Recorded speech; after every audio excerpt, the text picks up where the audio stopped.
Imagine you're standing in a vast library filled with countless books, each one a doorway to a new world, a new adventure just waiting for you.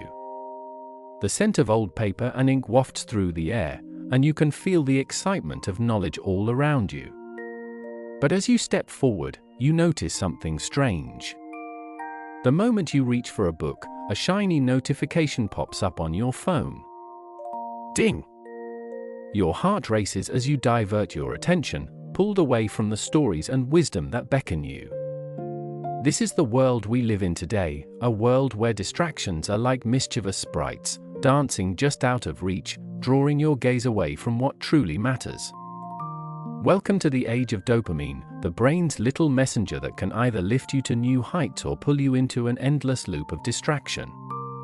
Picture this: every time you scroll through social media, every time you get a like or a comment, your brain releases a tiny burst of dopamine, that feel-good chemical. It's like a reward, a little pat on the back. Your brain starts to crave that rush, like a child craving candy. The more you get, the more you want. But here's the catch: each hit of dopamine is a double-edged sword. It's not just a simple pleasure, it can lead you down a slippery slope where focusing on one task becomes as hard as chasing after a butterfly on a windy day. You might be wondering, how did this happen? Well, let's take a step back and look at how our brains are wired. Imagine your brain as a bustling city. Each neuron is a road, and the neurotransmitters are the cars zipping around, delivering messages from one part of the city to another.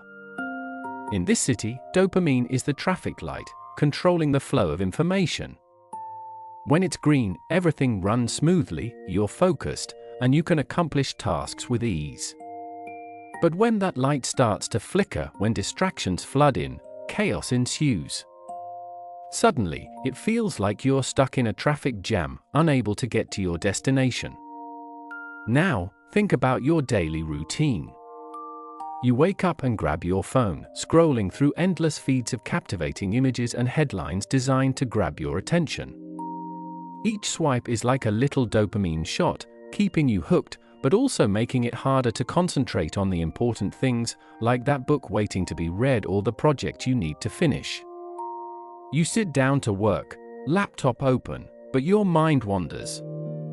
You remember something funny you saw on Instagram, and before you know it, you're knee-deep in videos of cats doing backflips. It's entertaining, yes, but it's also robbing you of your focus.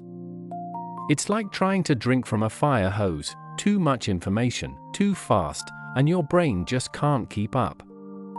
Can you feel that tension building?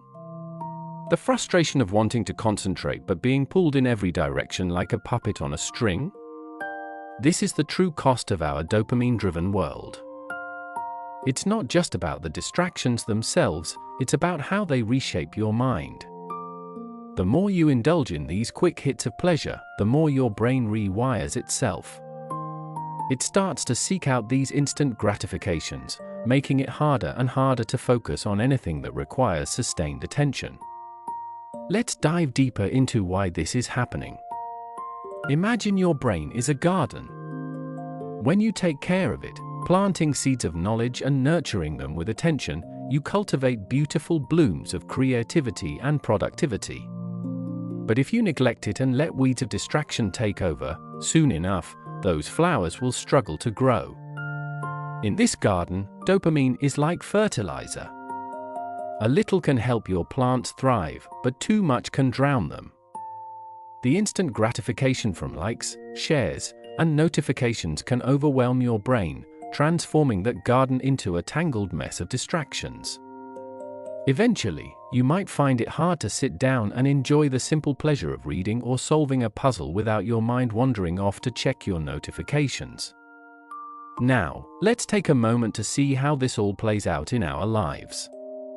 Imagine a student sitting at a desk, textbooks open, ready to learn. But instead of diving into the material, they are constantly checking their phone for messages or scrolling through TikTok. Each notification is a siren call, pulling them away from their studies. What starts as a quick break turns into minutes, then hours, lost in the digital sea. This cycle doesn't just affect students, though. Picture a busy parent trying to focus on work while little ones are playing in the background. The phone buzzes with a new email, and suddenly, their attention is torn. Each ding is a tiny reminder of something they need to do, pulling them further away from the task at hand. It's not just the lost time, it's the mental energy that slips away, leaving them feeling drained and unproductive. But here's the spark of hope in this whirlwind of distractions. You have the power to reclaim your focus. Imagine planting mindfulness in your garden of the mind. Start small, set aside a few minutes each day for quiet reflection. No phone, no distractions, just you and your thoughts. You might be surprised at how refreshing it feels. Let's take another moment to visualize this. Picture yourself sitting in a cozy nook with a warm cup of tea, the world outside fading away. You close your eyes, take a deep breath, and let the quiet wash over you. In that stillness, you start to notice the beauty of your own thoughts, the ideas that have been waiting patiently in the corners of your mind. This is where true creativity blooms, where focus is reignited, and inspiration flows like a gentle stream. And as you practice this mindfulness, you'll find that the urge to check your phone begins to fade. Your brain starts to rewire itself, learning to find joy in longer, deeper tasks rather than those quick dopamine hits. You'll discover the satisfaction of completing a task without interruption, the sweet sense of accomplishment that comes from diving deep into a book or finishing a challenging puzzle. Imagine the thrill of achieving your goals, of feeling that wave of focus wash over you like a refreshing tide. You can nurture that garden in your mind, letting it flourish and grow stronger with each passing day. It might take time, but like any great journey, it starts with a single step. So, what will you choose today? Will you let the distractions continue to pull you away from what truly matters, or will you take charge, planting seeds of focus and mindfulness in your life? As you navigate this world filled with distractions, remember that you are the gardener of your own mind. Tend to it with care, and watch as it blossoms into something beautiful. If you found this journey insightful, I invite you to share your thoughts in the comments below. What are your favorite techniques to regain focus? And don't forget to subscribe for more stories that inspire and empower you to take charge of your life. Together, let's cultivate clarity and creativity in this busy world.